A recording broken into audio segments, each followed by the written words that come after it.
Gaya ng dagat na hindi napapagal sa pag-alon, puso ko ay sa'yo magmamahal. Sa habang panahon, natatanging kayamanan ko, ikaw ay sampahin. Wagas na pagsintay iyong dinggin, kalakip ng awitin.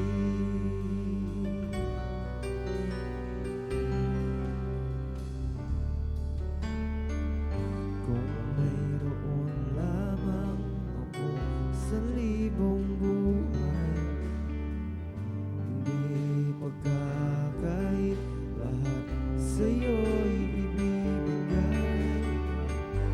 Iyan pa man sa'kin, nag-iisang taglay, ilalaan bawat saglit upang ibigin ka ng walang humpay.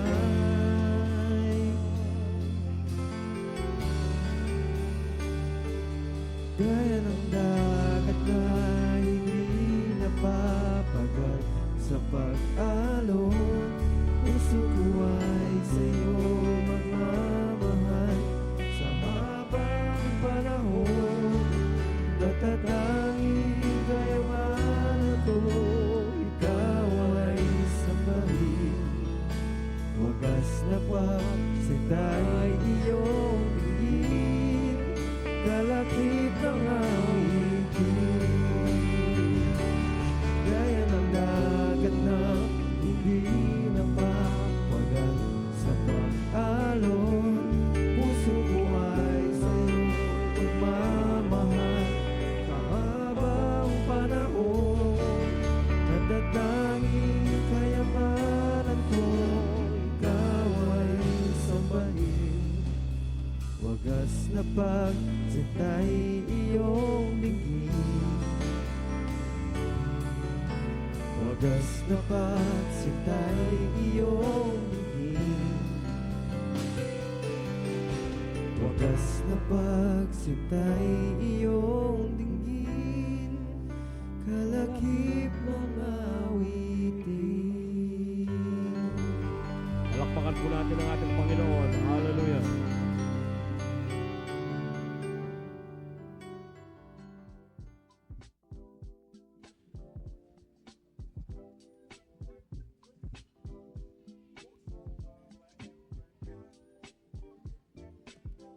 Purihin po ang Diyos. Magandang umaga po. Mga announcement po sa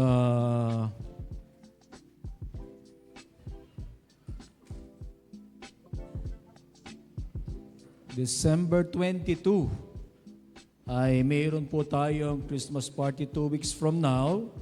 Ano po, mag-a-adjust po tayo ng kaunti para po doon sa ating worship service sa umaga. Kung nag-start po tayo ng mga in between 9:30 hanggang 9:45, mag-start po tayo ng alas 8 sa December 22. Ano po? Para po tayo ay makapag-celebrate ng mas mahabang oras doon po sa hapon para po doon sa ating Christmas party. Ano po? Meron po tayong mga paraffol, yun pong gustong magbigay ng kanilang mga pahabol na cash na gifts para po makabili po tayo ng mga ipaparaffle natin na mga goods ay welcome po. I-approach nyo lang po si Sister Mylene mamaya kung meron po kayong gustong i-pledge o ibigay na cash para next week po ay makapamili na po sila. Ano po? So meron na pong mga nag-pledge sa atin, mga iilan na po. Pagkatapos meron din mga nagbigay na rin po na cash. And hopefully ay palagay ko na sa mga 10,000 na po. Mamaya po, magkakaroon pala ng short meeting ang mga leaders, para pag-usapan po yung iba pang mga detalye. Pagkatapos po, ang food ay per department. Kung mapapansin po ninyo, may mga naniningil po sa mga bawat department, WM, men, at saka po sa youth. So, yung pong kaya nating ibigay, para po sa ating food. So, yan po. Announcement din, kada Friday po ay meron tayong prayer meeting na face-to-face dito po sa church natin. Patuloy na ipinag-iimbita po. And also, meron din tayong Bible study ng Monday online. Hallelujah. Purihin po ang Diyos. Wala na ba akong Mamaya po, meron tayong meeting, maikling meeting po.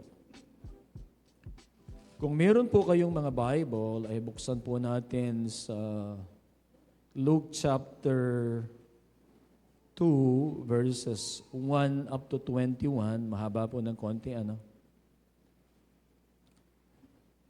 Hindi po bale, para mas maano po natin yung context, Tayo pong lahat ay tumayo bilang paggalang po sa salita po ng Panginoon. Luke chapter 2, verses 1 up to 21.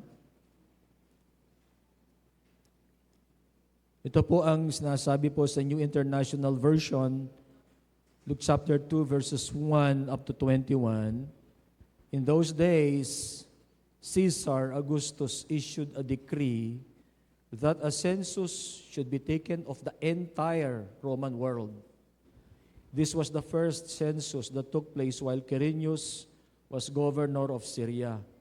And everyone went to their own town to register. So Joseph also went up from the town of Nazareth in Galilee to Judea, to Bethlehem, the town of David, because he belonged to the house and line of David. He went there to register with Mary, who was pledged to be married to him and was expecting a child. While they were there, the time came for the baby to be born. And she gave birth to her firstborn, a son.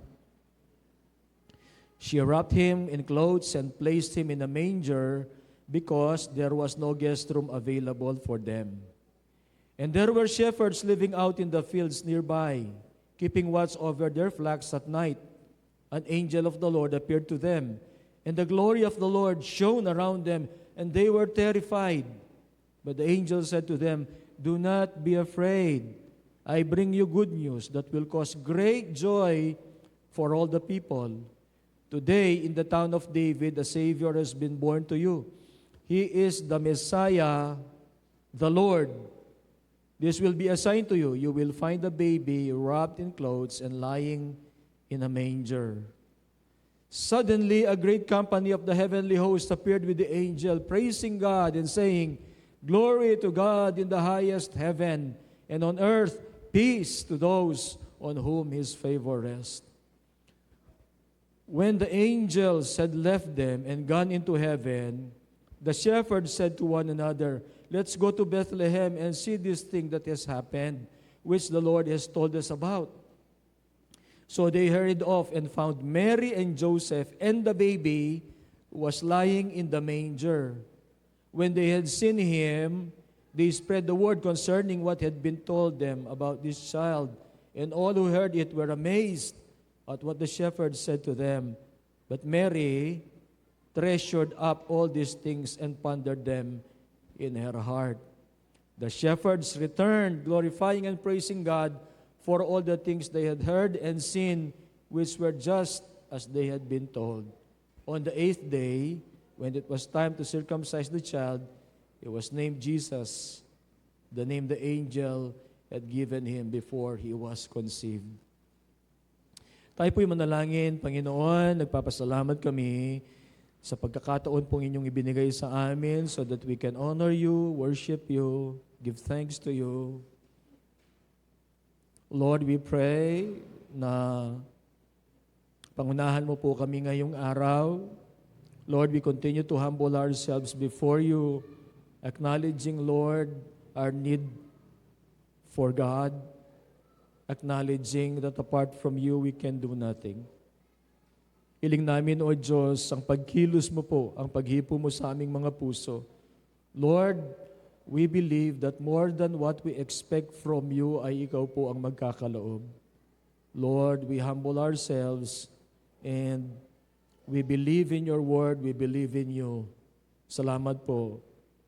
Pinupuri ka namin, O Diyos, at dinadakila. Ito po ang aming panalangin. In Jesus' name. Amen.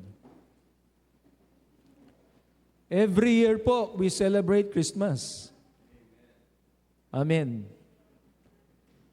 And as far as I can remember, kada Pasko, pare-parehas po ang mensahe. Ibig sabihin, kahit hindi po sa church, kahit hindi po yung mga pinapangaral, ano po? Pare-parehas yung mga awit, ano po? Pati yung mga pangangaral, of course, patungkol sa Panginoon. But it always gives comfort, joy, and peace in our hearts kapag palapit na yung Pasko. Ano po? Mayroong kakaiba sa Pasko. Ano po? Yung nagiging excited tayo. Ano po? Nung pong kami ay bata-bata pa, ang natatandaan ko po, ang lahat halos ng bahay, ano po, pinapaliguan. O po, isisandala rin, bale. Yung mga bahay na kahoy, ano po, yung hanggang sa taas, two-story mga bahay, ano po, nililinis nila, iniiskoba, tapos pinapaliguan. Kapag hindi mo pinaliguan, ninayos yung bahay mo noon, mahalata. Ano po? Ganon ang preparation. Ano po? At ako po bilang noon, bata, ano po, I always wait for the coming of Christmas. Kasi nga po parang nagbibigay sa akin ng kagalakan sa aking puso. Ano po? Marahil, ni-expect natin yung, baka mayroon tayong matatanggap na gift. O kaya yung pera. Dahil ako po ay bata. Mayroon pong unique touch po ang Christmas. Siguro dahil nag-iiba din yung weather, nagiging malamig. Tapos pag Pasko, yung marami pong pagkain, siguro kasali po 'yon. Pero na-realize ko po when I became a Christian that it was because the message of Christmas is timeless. It is the story of God coming into the world to reach us. At tawagin tayo na lumapit po sa Kanya o kaya yung pong yung inaabot tayo ng Diyos at tayo po ay ini-invite niya na tayo po ay lumapit sa Kanya. Yun ang mas marahil o yun yung nagbibigay sa atin ng sa Pasko ng unique na touch po. Because it is the story of God coming into the world to reach us and to call us to come to Him. Ang timeless na mensahe po ng Pasko must always be in our hearts.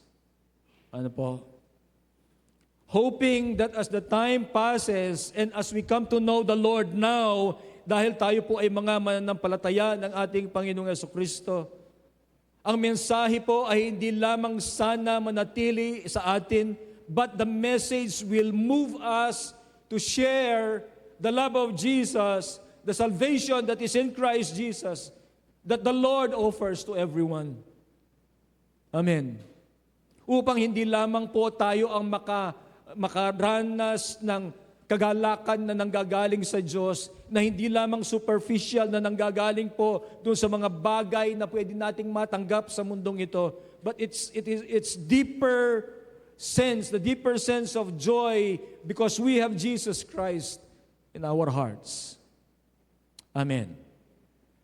Ang mensahe po, ang pamagat ay timeless message of Christ's birth. Or the timeless message of Christmas. Ano po? So verses 1 up to 7, we will see the sovereignty of God. In those days, Caesar Augustus issued a decree that a census should be taken of the entire Roman world. Census. At ang census na ito ay ni-require po ang lahat ng tao, lahat po doon sa sakop ng Roman Empire noon na magbabalik po sila doon sa kanilang lugar. At wala yatang bansa na hindi po sakop ng Roman Empire noon. Marahil yung mga hindi lamang nila naabot. Pero lahat po ng mga kinalaban nila ay nasakop po nila, especially po doon sa Europe. Ano po? Mayroon pong, hindi lamang sa Europe, pati po sa Middle East. Ganon kalawak po ang Roman Empire. Ang sabi po ng verse 2, this was the first census that took place while Quirinius was governor of Syria. Makikita po natin na binabanggit po ang mga governor, mga Caesar, ano po, para marahil dito po sa pagsulat ni Luke ay historical din. Pwede na makapagkuha ng mga info outside dito. Yung, of course, we know the Bible is the truth. Ano po? Pero pwede kang mag-cross-reference doon po sa ibang mga historian. Dahil binanggit po ni Luke si Caesar Augustus at saka po itong si Quirinius. Ano po? These are people, persons who ruled. Ano po? At ang sabi po ng verse 3, and everyone went to their own town to register. Nagbalik doon po sa kanilang mga lugar. At apektado po dyan si Joseph. Si Joseph po, ang sabi, ay nagbalik po siya sa Bethlehem dahil doon po ang kanyang pinanggalingan, doon po sa line po ni David. At siya ay kasama po ni Mary who was pledged to be married, ano po, and they were expecting a child. Kahit na po yan buntis, ano po, ay nag-travel po sila. Kailangang sumunod dito po sa census na ito. At siya po ay dinatnan ng kanyang panganganak doon sa Bethlehem. Sinasabi ko po ang sovereignty ng Diyos. Yung pong mga events surrounding the birth of Jesus Christ were no accident. Dahil po, inihahanda po ng Diyos ang lahat ng ito doon po sa fulfillment ng kanyang mga prophecies and even promises. Ulitin ko po, ano po, God prepares the way for His promises. God prepares the way for the fulfillment of the prophecies that were foretold long before the coming of the Messiah. Fulfillment po ng mga prophecies of the coming of the Messiah, the Savior of the world. Una po ay, banggitin ko lang po ito, mga miraculous signs, miraculous na mga nangyari po. Halimbawa po, the birth of John the Baptist. Ang birth po ni John the Baptist ay ang kanyang mga magulang si Zechariah and Elizabeth. Sila po ay matanda na. Pero sabi po ng Bible, they were devoted to the Lord, they were righteous before the sight of God, and they continued to serve the Lord. Ano po? Doon pong isa doon po sa mga paglilingkod po ni Zechariah, nagpakita sa kanya ang isang anghel. Ang pangalan po ay Gabriel. At nagsabi po siya ng balita na ang kanyang asawa si Elizabeth ay magkakaroon ng anak. Noon po sinabi ng Bible that they were righteous. Ano po? Sa paglilingkod nila sa Panginoon, pero siya ay namangha doon sa pagkakita niya sa anghel. Ano po? At ang mensahe, kasi ang mensahe nga niya ay magkakaroon ng anak sila ni Elizabeth. At siya po ay napipi. Bakit? Kasi po, ang sabi po ng Biblia ay hindi siya naniwala. Not until naman naniwala siya.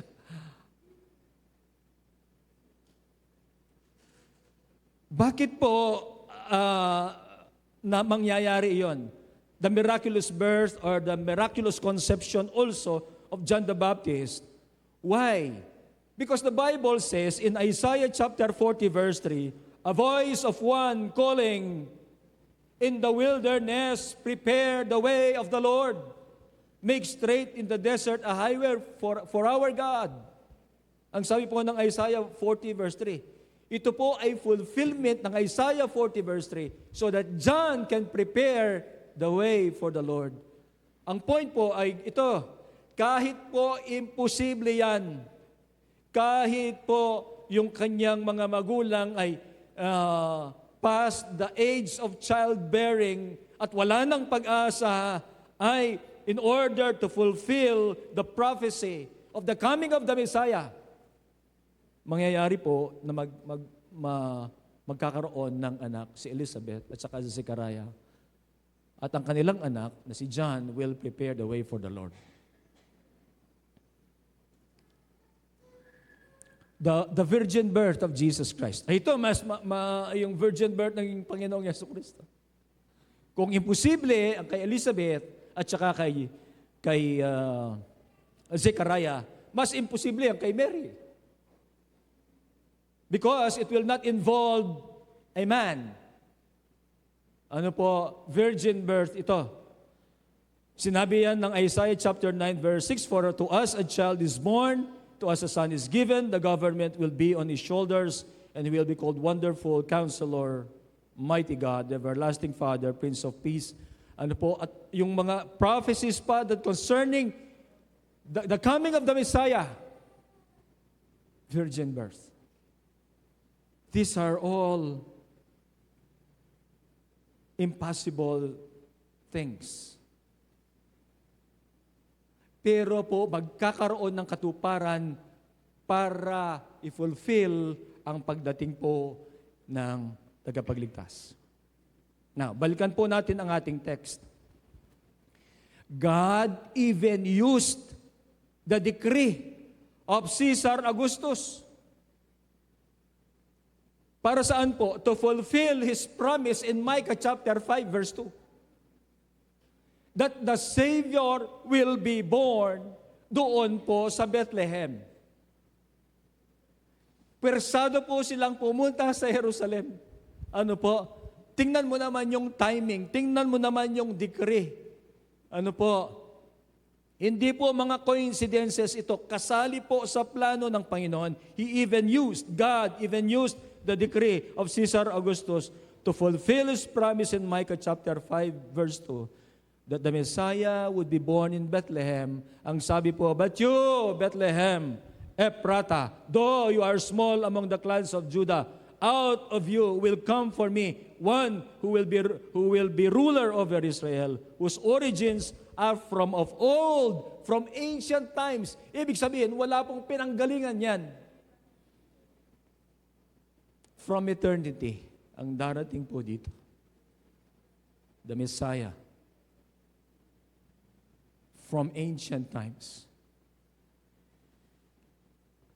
God can even use yung mga, He can even use the emperor. He can even use situations, decrees, mga batas na hindi pwedeng pupunta si Joseph. Tapos yung timing pa po, buntis pa po si. Gaano ang probability po noon?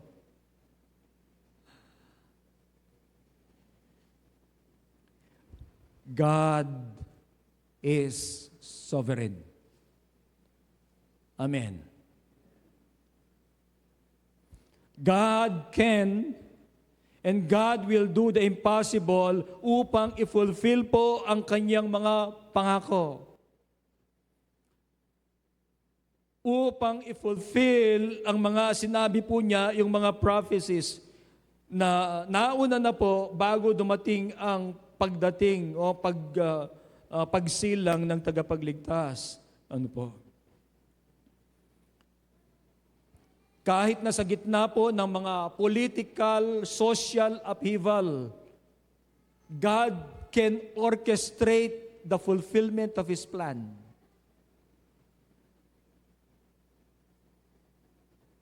Si Joseph po, na puwersa, kahit buntis po ang kanyang asawa, na mag-travel po, papunta po ng Bethlehem. Alam kaya nila yon? Hindi po nila alam yan.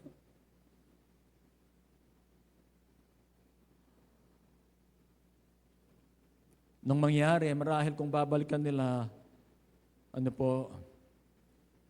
all of this took place because God is sovereign. He orchestrates His plan according to His will. At perfect po iyan. Ngayon, kung ang Diyos pala, sa nakita po natin, kaya niyang gawin, dahil siya po ay sovereign, dapat pagtiwalaan po natin ang Diyos. Trust that He is in control of all the circumstances.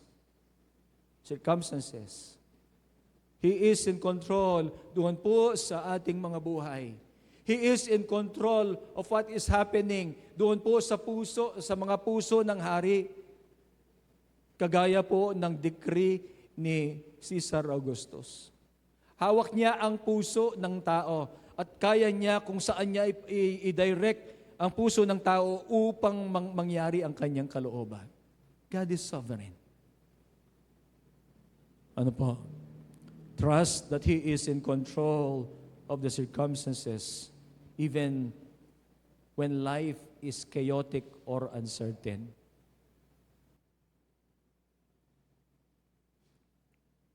Ang Diyos ay kumikilos both in the ordinary. Kasi dito pong nangyari dito sa verses 1 up to 7, makikita natin, para bagang it's an ordinary decree na kailangan sundin ng lahat ng kanilang nasasakupan. Pero mayroong plano ang Diyos. Control ng Diyos so that there will be fulfillment of the prophecy.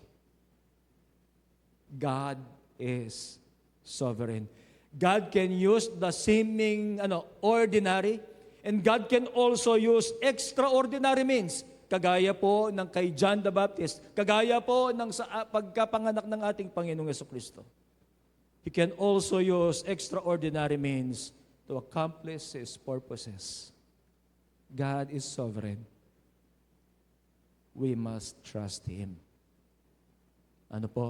Ang lahat ng mga nangyayari dito, we don't need to worry. Ang sabi po ni Jesus Christ kasi, huwag tayong mag-worry. He is in control. Amen. God is sovereign. Pangalawa po, sa Luke chapter 2, verses 8 up to 12.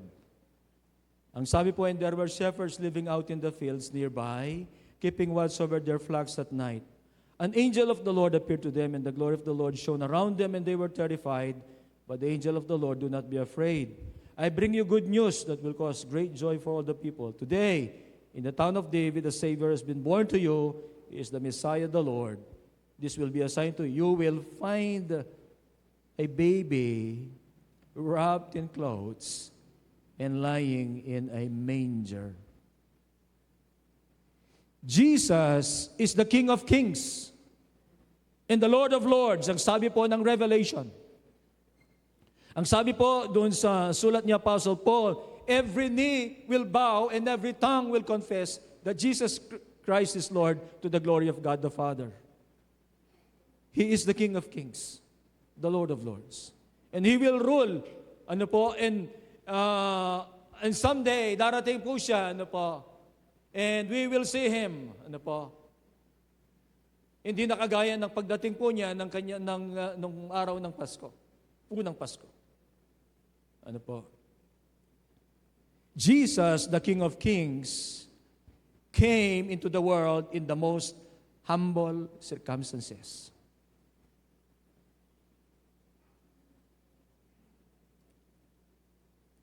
Pinanganak po siya sa sabsaban. Tama yun, no? Sabsaban. Parang iniisip natin sa Kapampangan, sabsaban, parang kainan. No? Pinagkakainan yun. a stable, a manger, surrounded by shepherds. Kasi dumating yung mga shepherds po doon. Now, tingnan po natin ito. Imagine po kung gaano kahirap ang sitwasyon nila. Mahirap. Hindi po sila nakakotse. Hindi mo man sila nakatricycle. Hindi ko po alam kung may sarili po silang kabayo o donkey. Wala po. Baka naglakad lang. Ano po ang mode of transportation?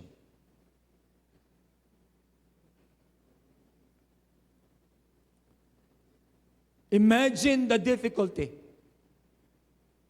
Imagine po yung silang dalawa, papunta ng Bethlehem, mga anak na yan. Pero dahil meron siguro pagpalit-palit ng mga tao sa mga lugar, napuno yung mga hotel. Naalala ko po, nung mag-istorya akong bagya, naalala ko lang, maglilet ako, kasama ko po si Sister Ruby, kasama ko si Chic. Pumunta kami ng Maynila. Exam ko bukas. Dumating po kami, siguro after lunch na. Mag-exam po ako sa Holy Spirit. Yung Menjola ba yun? Yung pagkatapos ng bridge na gano'n.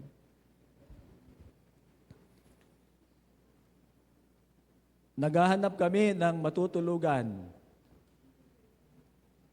sa malapit para maglalakad na lang ako. Wala kaming makita. Napagod na ako. Kaya ba kasama namin si Sheikh, hindi pa. Mga ilang taon na ba yun? Siguro mga 7 years old siya. Hindi ko na po alam. Pero maliit pa siya. 7 siguro hanggang 9.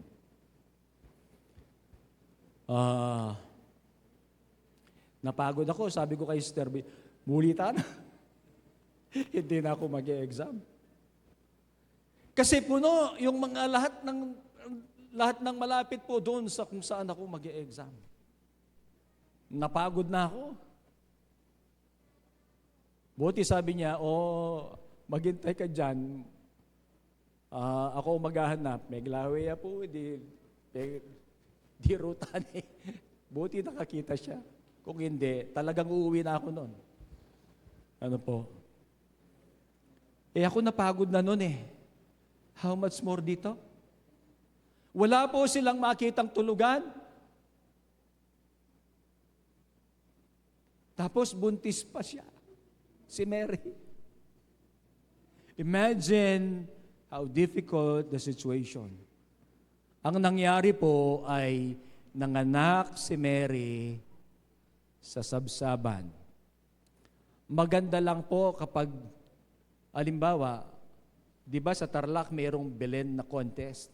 Maganda lang pag dinidesign mo. Kung ikaw ang nandun, mabigat po ang kalagayan nila. Sa sabsaban po, sa stable, ano ba yung meron doon? Ano po ba yung mga meron doon? Animals. Di po ba? Mga hayop po yung nandun. Animals.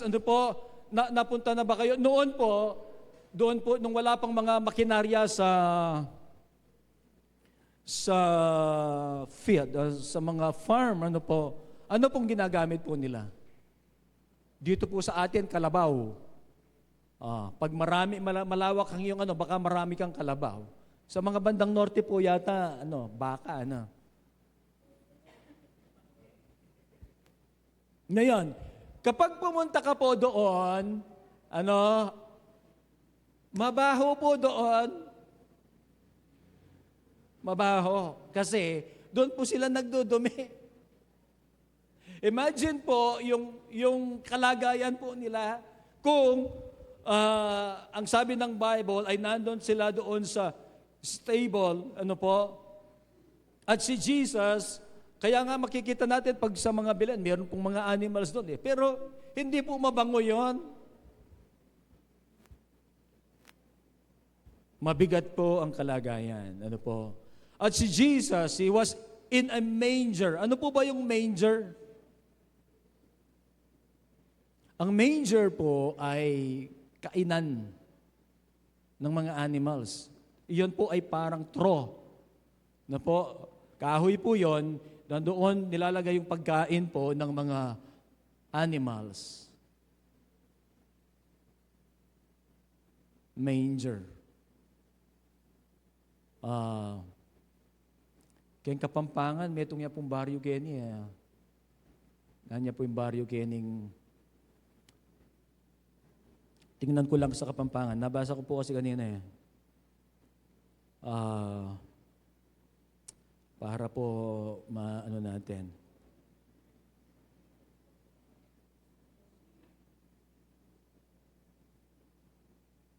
Ay, ako na po akit.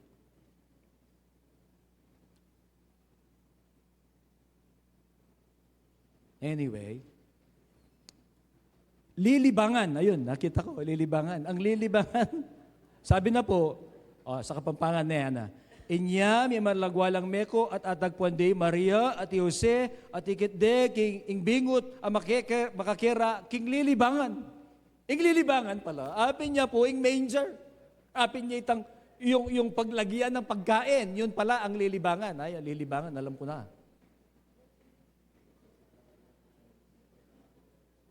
Sa Kapampangan, kanina ko lang na-discover sa Kapampangan na ano.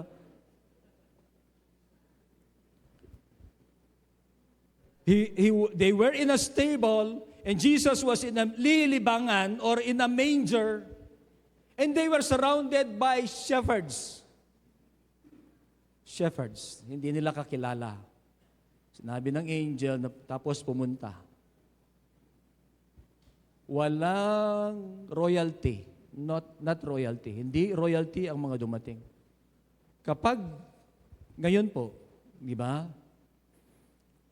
Wala na po yatang ipinapanganak sa bahay ngayon. Meron pa ba? Wala na. Puro na sa clinic, sa ospital. Pero si Jesus Christ, siya po ay pinanganak sa sabsaban at inilagay po siya sa lilibangan, sa manger. Ang kanyang mga bisita, shepherds po. He is the King of Kings and the Lord of Lords. Pero ang mga nandun po ay shepherds. Wala pong royalty. His birth reflects the heart of God, who values humility and draws near to the lowly. Yan ang puso ng Diyos. Nire-reflect nito ang puso ng Diyos na pinapahalagahan po ang pagpapakumbaba. Ano po? Ang sabi po ng Philippians chapter 2, verses 5 up to 7, in your relationship with one another, have the same mindset as Christ Jesus, who, being in very nature God, did not consider equality with God something to be used to his own advantage. Rather, he made himself nothing by taking the very nature of a servant, being made in human likeness. Philippians 2, 5 to 7. Ang paraan ng Diyos ay iba doon po sa mga pamamaraan po natin. Ang pananaw po ng Diyos ay iba doon sa mga pananaw natin sa mundong ito. Kaya dapat ang ating mga pananaw, ang ating mga kaisipan ay ilagay natin doon sa panukala ng Biblia. Sapagkat iba. Kung si Jesus pala ang King of Kings, bakit hindi siya pumili ng dalaga doon sa mga prinsesa? Pwede naman. Pwede naman, hindi po ba? Para hindi ganito ang kalagayan.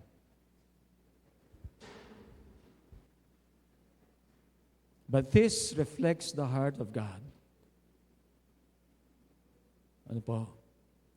Iba ang pamamaraan ng Diyos. Ang sabi po ng salita ng Diyos, ang aking kaisipan ay hindi nyo kaisipan. As far as the east is from the west, so is my mind. Ganon kalayo doon sa kanyang mga pag-iisip. The humble birth of Jesus reveals God's unconventional methods. Iba ang pamamaraan ng Diyos. Pero dapat doon tayo magpasakop doon sa kung ano ang sinasabi ng Diyos. Ito ay nagsasabi ng willingness ni Jesus Christ to serve and to sacrifice. Ito ay glimpse po, ang birth niya. It's a glimpse of what He will do in the future. Doon po sa cross. Amen. Anong sinasabi po nito? The humility of Christ. And we must embrace humility. Amen. Ito ang paraan ng Diyos. Amen. Ito ang paraan ng Diyos. Humility. Ang sabi ng salita ng Diyos, God opposes the proud but gives grace to the humble. Paraan ng Diyos ang pagpapakumbaba. Kung ito ang paraan ng Diyos ng pagtaas, then sumunod tayo. Christ, this birth, ulitin ko po, speaks of Christ's willingness to serve and to sacrifice. We must recognize that God works through the humble and the unexpected. Mamamangha tayo sa kilos ng Diyos. Hindi natin ini-expect ang pagkilos ng Diyos. One thing also that we will say, that Jesus didn't desire worldly status. Amen? He didn't desire worldly status.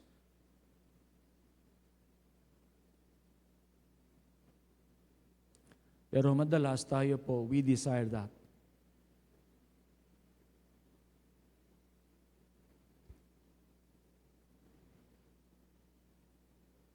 Jesus was a humble servant. Kung ganun pala, that Jesus didn't desire worldly status, tayo din. Kung si Jesus pala was a humble servant, dapat tayo din. We must emulate Him. Amen. Amen po ba? What worldly status or expectations must we surrender to God? Meron ba?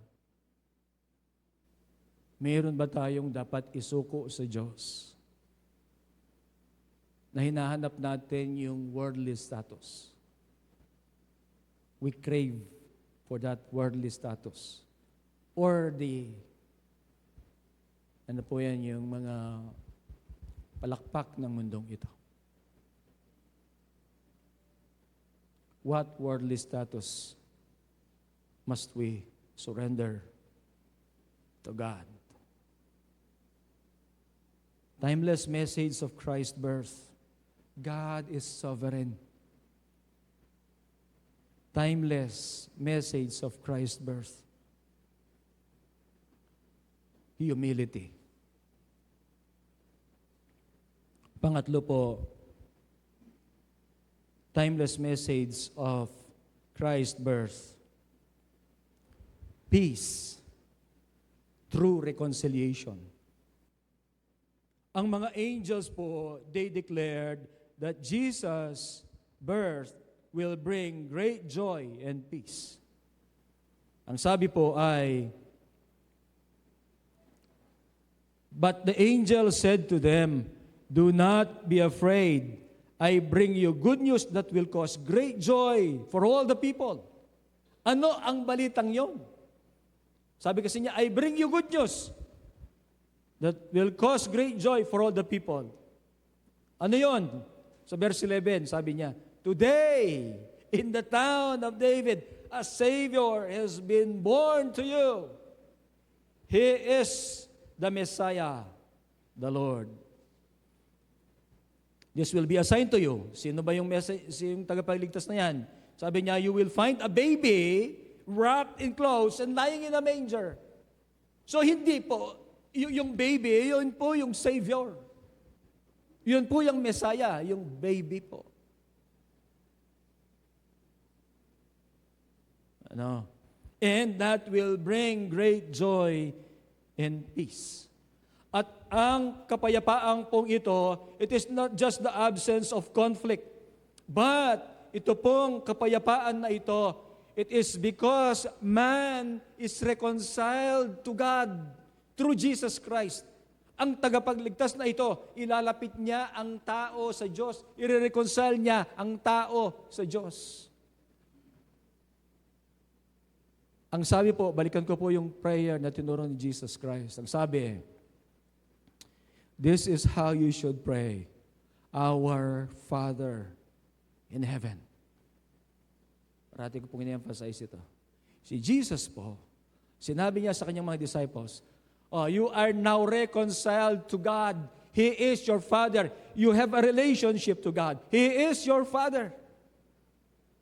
Relationship was restored. We were reconciled to God. I am reconciled to God because of what Christ has done. Kahit po kailan, nung mananampalataya, hindi pa tayo mananampalataya tayo. Kahit ilang taon na tayong mananampalataya, it will always be Christ. Ang kaligtasan natin ay si Kristo.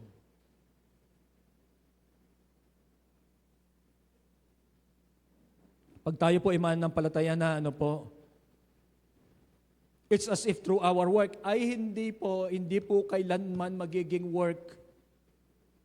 Through works, hindi po. Through Jesus Christ po.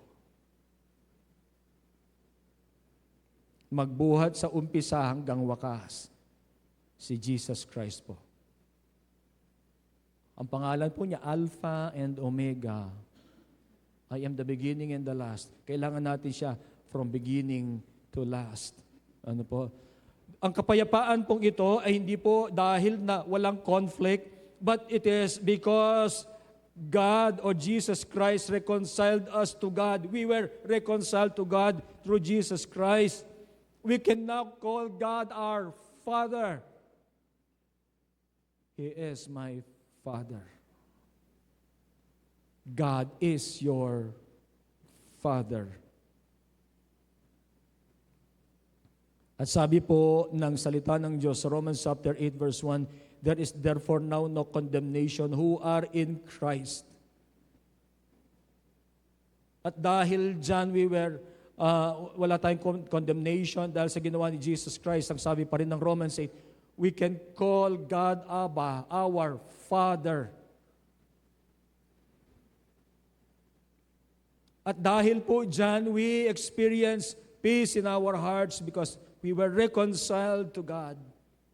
Peace because we were reconciled to God. At ang kapayapaan pong yan ay supernatural. Ibig sabihin, nanggagaling po sa Espiritu ng Diyos. Nanggagaling yan. Doon po kay Kristo living within us. Hindi po yan kapayapaan because of external things. It comes from within. Because the Prince of Peace is in our hearts. Amen. Ang sabi po ng Philippians chapter 4 verse 7, and the peace of God which transcends all understanding will guard your hearts and your minds in Christ Jesus. Yung hindi malirip na kapayapaan ng Diyos ay sa atin, ay mararanasan natin. At kung minsan hindi natin naiintindihan, bakit ang kapayapaang ito ay nanatili sa atin? Hindi natin maintindihan kahit na kasi magulo ang mga external things, but from within we have peace. Because we have Christ. Amen. Etane paboran magugulo po yung kikatamong bihe. Dapat manatili na po kang Kristo. Amen. Ang pagdating po ng Panginoong Hesus ay ito ang mabuting balita. Ang pagdating po ng Panginoong Hesus ay pagdadala ng kapayapaan sa buhay ng mga tao na maniniwala sa Kanya at pagdadala ng kagalakan sa buong mundo. Ano po? Do not be afraid, I bring you good news that will cause great joy for all the people. Today, in the town of David, a Savior has been born to you. Anong magbibigay ng kagalakan? Sino ang magbibigay ng kagalakan? Sabi, He is the Messiah, the Lord.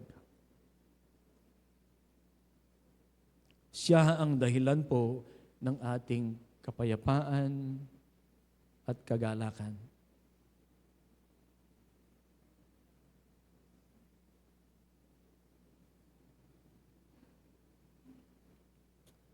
Wala ang tagapagligtas, wala si Jesus sa buhay ng isang tao, walang kapayapaan at kagalakan. Magulo, chaos, walang order. Si Kristo po ang magbibigay ng kapayapaan at kagalakan. He is the reason for our peace and joy. Tingnan po natin ang immediate response ng mga shepherds. So verse 15, when the angels had left them and gone into heaven, sino yung iniwan? The shepherds. Ano po? Ayan, kasunod. The shepherds said to one another, let's go to Bethlehem and see this thing that has happened, which the Lord has told us about. So sabi niya, ang Panginoon na nagsabi sa atin. Of course, ang Panginoon yan kasi ang mga angels po, they are messengers, but the message came from the Lord. Sabi nila, let's go to Bethlehem. Verse 16, so they hurried off and found Mary and Joseph and the baby who was lying in the manger. When they had seen him po yan, Saka in-emphasize po, the baby lying in the manger. When they had seen him, they spread the word concerning what had been told about this child. And all who heard it were amazed at what the shepherds said to them. Ano pong ginawa po ng mga shepherds? Ang response po nila ay, they shared immediately the good news.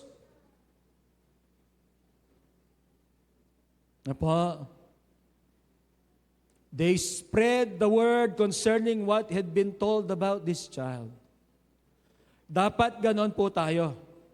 Mabilis tayo, magbalita, ipagsabi ang patungkol sa Panginoon upang ang mga tao ay makaranas din ng kapayapaan, makaranas din ng kagalakan, makaranas din ng pag-ibig ng Diyos at ng pagliligtas ng Panginoong Hesus. Amen. Amen po ba? The shepherd's immediate response was to share the good news. Ang good news pong ito, na nagkukos po ng joy and peace, ay contagious, nakakahawa. Matindi pa yan sa COVID. Dapat, yung bang mabilis na sa pagtanggap ng mga tao sa Panginoong Hesus, sila po ay makakaranas ng kapayapaan at ng kagalakan. Meron tayong part para sila po ay makarinig. Ang sabi po, paano sila makakarinig kung hindi tayo magsasalita? Ibahagi po natin ang mabuting balita upang makilala nila si Jesus, upang sila rin ay ma-reconcile sa Diyos. Amen. Let us celebrate the joy of salvation. Merong sinasabi po ang Old Testament, the joy of the Lord is my strength. Celebrate the joy of salvation and share the message of peace with others. Ibahagi po natin. Amen. Magpaalala po ang Pasko. At ito po ay panahon ng Pasko. Let Christmas remind us to glorify God and spread the hope of the gospel. Bakit ba tayo nagse-celebrate ng Pasko? Minsan po, meron akong nabasa, bago pa akong mananampalataya. I think sa daily bread, mayroon pong nakitang magbabarkada. Ang saya-saya po nila. Masaya silang kumakain po sa restaurant at marinig ang halakhakan po nila. Nag-i-enjoy talaga sila. Tapos, naging curious po ang waiter. Ang sabi niya, ang saya-saya po ninyo. Ay natutuwa kasi siya eh. Tapos, ano po ba ang dahilan? Ang sabi nila ng mga magkakaibigan, mga adult po ito, mga babae, ang sabi nila, birthday ng anak niya. Birthday daw ng anak. Parang may mali. Ano po? Hindi ba't parang may mali? Nasaan ang celebrant? Bakit nagse-celebrate? Nagse-celebrate sila. Wala yung celebrant.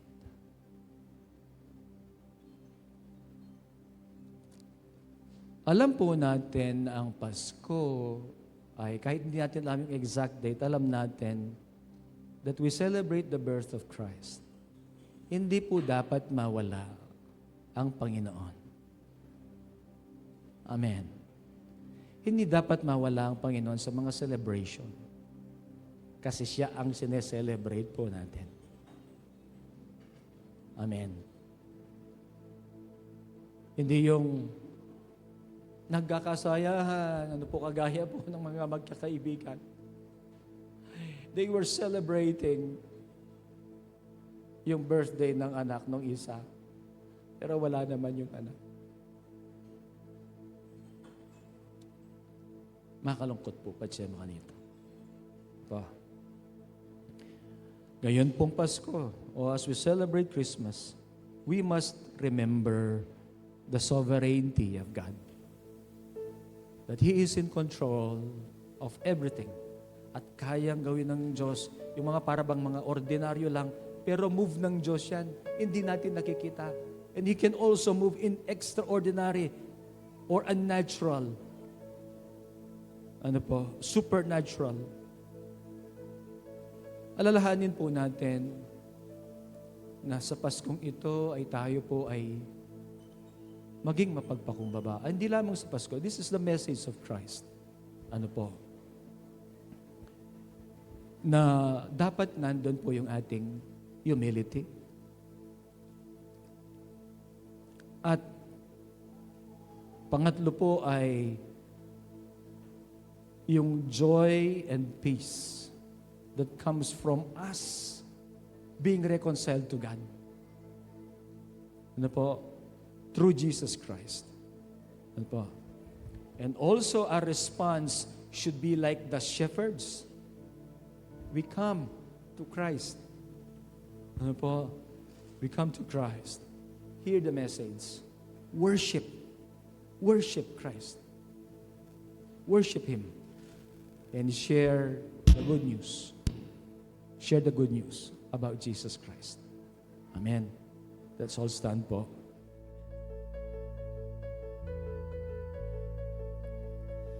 There is a song, I know it well, a melody that's never failed.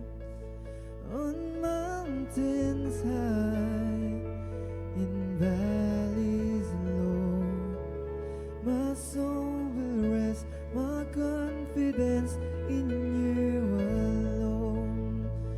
Hope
I bow my life, I fix my eyes on Christ our King. Oh, hope has a name, hope has a name. His name is Jesus, the Savior's cross has set this sinner free. Hope has a name, His name is Jesus. Oh, Christ be praised, have victory. Hope has a name, hope has a name. His name is Jesus, must he be cross has set this sinner free. Hope has a name, His name is Jesus. Oh, Christ be praised, have victory. Oh, Christ be praised, have victory. Oh, Christ be praised, I have victory.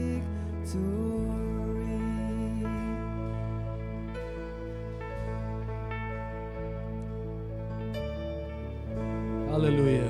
Itinatuwala namin, Panginoon, sa iyo ang aming mga buhay, Panginoon, because you are the sovereign Lord. Turuan mo rin po kami, Panginoon, na maging kagaya ng aming Panginoong Jesus in His humility. Dalangin namin, O Diyos, that we will be willing to serve and sacrifice. Sapagkat kami naniniwala, Panginoon, that in the end, you will lift us up. Nagpapasalamat po kami sa kapayapaan at kagalakan na mayroon kami dahil kami ay na-reconcile sa Diyos dahil sa ginawa ng aming Panginoong Hesukristo. Lord, pasalamatan namin, Panginoon, at dalangin namin na ang aming mga buhay ay ipaglingkod namin sa iyo. Ang aming mga buhay ay gamitin upang ilapit ang mga tao kay Jesus Christ. Ang aming mga buhay ay gamitin namin in worshiping and honoring God and to share the good news that we have received. Hallelujah. Salamat po. Salamat po. Lord, ang inyo pong mga anak na sumamba, nagpuri, nagpasalamat sa iyo. Ang lahat mga naririto, Panginoon, pagpalain mo po sila, iparanas, O Diyos, ang biyaya ng Panginoong Jesucristo, ang pag-ibig ng Ama at ang pakikiisa ng banal na Espiritu. Amen. Amen. Amen.